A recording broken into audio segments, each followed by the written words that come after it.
इसके बाद हमारा नेक्स्ट टॉपिक क्या है, हमने डिस्कस करने हैं क्रूड ऑपरेशंस इंप्लीमेंट करने हैं एजेक्स रिक्वेस्ट के थ्रू, जो कि एक बहुत इंपॉर्टेंट पार्ट है, हर एप्लीकेशन में हमारा यूज़ होता है।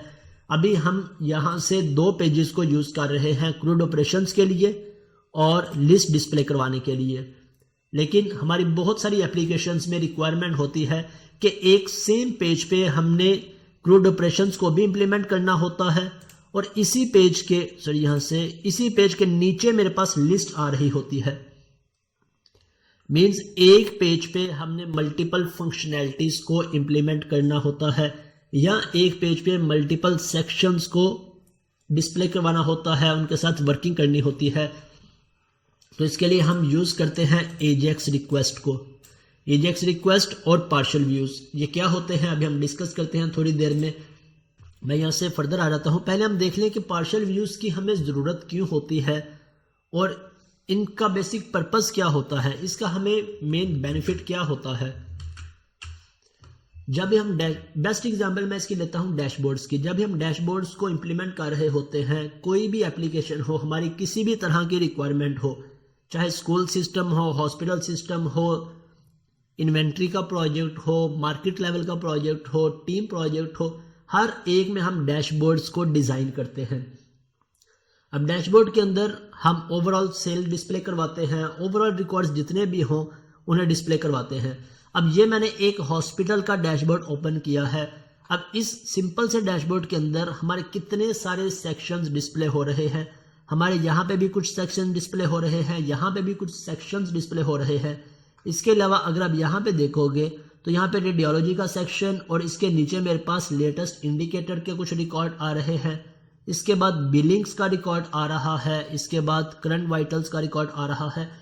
अब मेरा यहाँ पे एक क्वेश्चन होता है इनको एक्सप्लेन करते हुए कि अगर मैं यहाँ से इन रिकॉर्ड्स को चेंज करना चाहूँ, फॉर एग्जांपल मेरे पास ये रिकॉर्ड डेली बेसिस के आ रहे हैं, आज के रिकॉर्ड डिस्प्ले हो रहे हैं। अगर मैं पूरे वीक के चेक करना चाहूँ तो यहाँ पे मेरे पास एक फिल्टर का ऑप्शन होगा, मैं फिल्टर पे क्लिक करके सिलेक्ट करूँगा वीकली, तो ये सारे रिकॉर्ड्स अब मेरे वीकली डिस्प्ले हो जाएंगे, वीक बेसिस के डिस्प्ले हो जाएंगे। इसी तरह मेरे पास नीचे बिल का सेक्शन है, तो ये हो सकता है मेरे डेली बिल्स डिस्प्ले हो रहे हो। अगर मैं यहाँ से weekly bills, monthly bills check करना चाहता हूँ तो मैं यहाँ से फिल्टर पे सिलेक्ट करूँगा मंथली, वीकली, तो मेरा ये बिल का सेक्शन अपडेट हो जाएगा।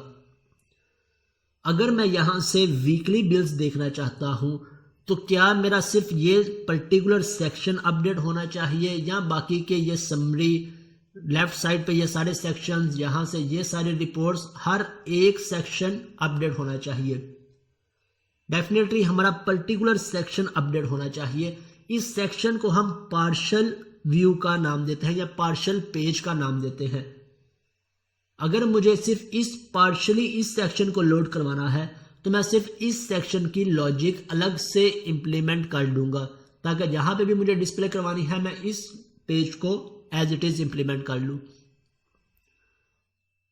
इसी तरह अगर मुझे यहां से ओवरव्यू मेरा डिस्प्ले हो रहा है या मुझे यहां पे रेवेन्यू डिस्प्ले हो रहा है, may be year, total year का, अगर मुझे मंथली बेसिस पे देखना है तो जब मैं इसे अपडेट करूंगा तो मेरा सिर्फ ये सेक्शन ही अपडेट होना चाहिए, ना कि मेरी ये पूरी की पूरी वेबसाइट या पूरे का पूरा पेज रीलोड होना चाहिए।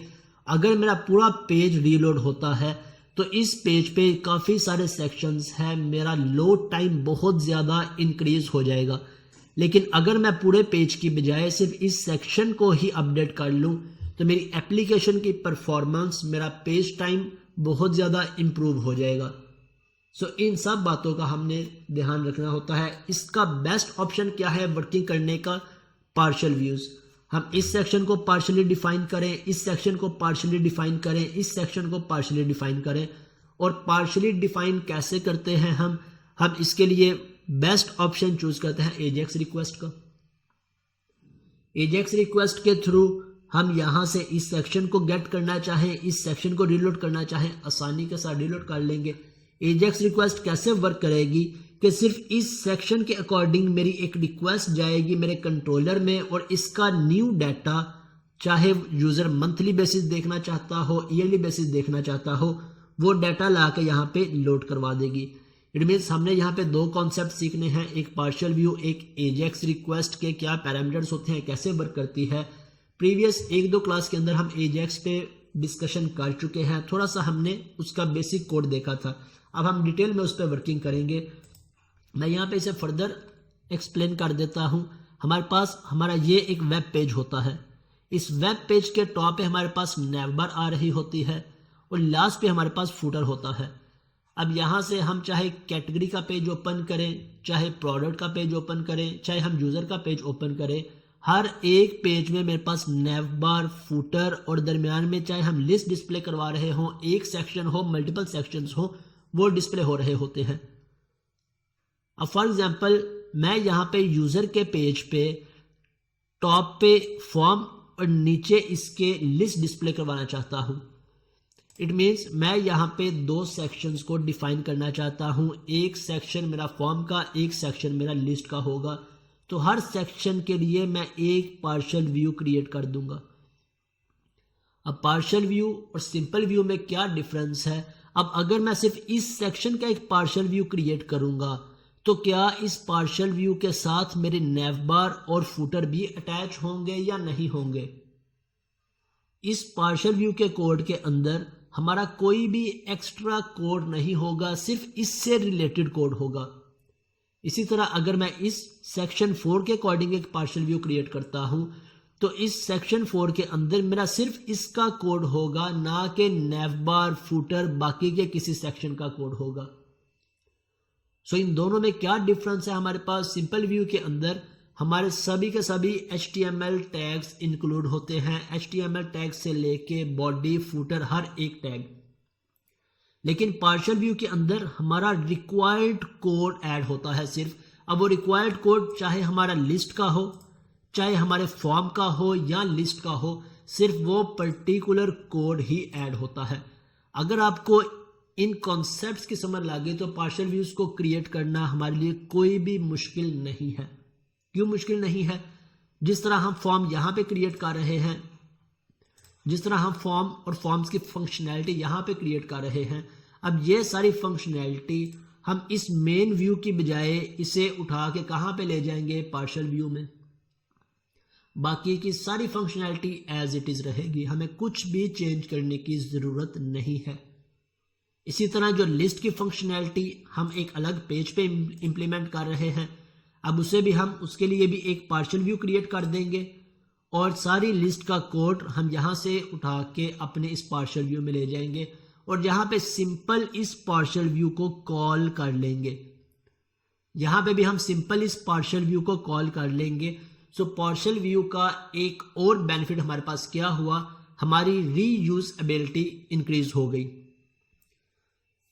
अब फॉर एग्जांपल मेरे पास यहाँ पे यूजर्स की लिस्ट है, इस यूजर की लिस्ट को मुझे एडमिन को भी डिस्प्ले करवाना है एडमिन डैशबोर्ड पे, और जब यूजर लॉगिन होगा तो यूजर को भी डिस्प्ले करवाना है।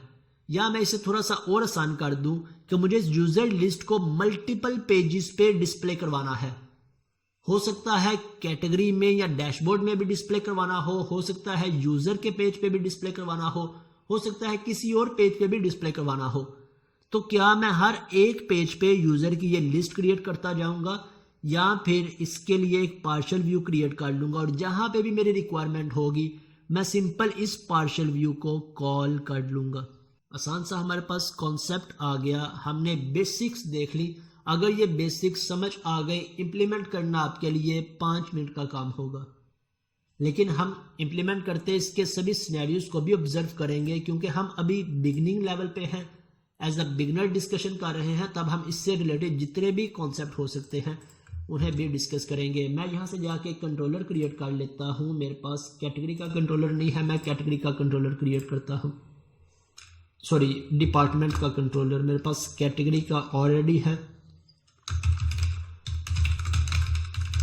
डिपार्टमेंट कंट्रोलर मैंने ऐड कर लिया और इसके लिए मुझे एक मॉडल भी ऐड करना है डिपार्टमेंट के नाम से। सो मैं ऐड मॉडल, सॉरी मॉडल्स,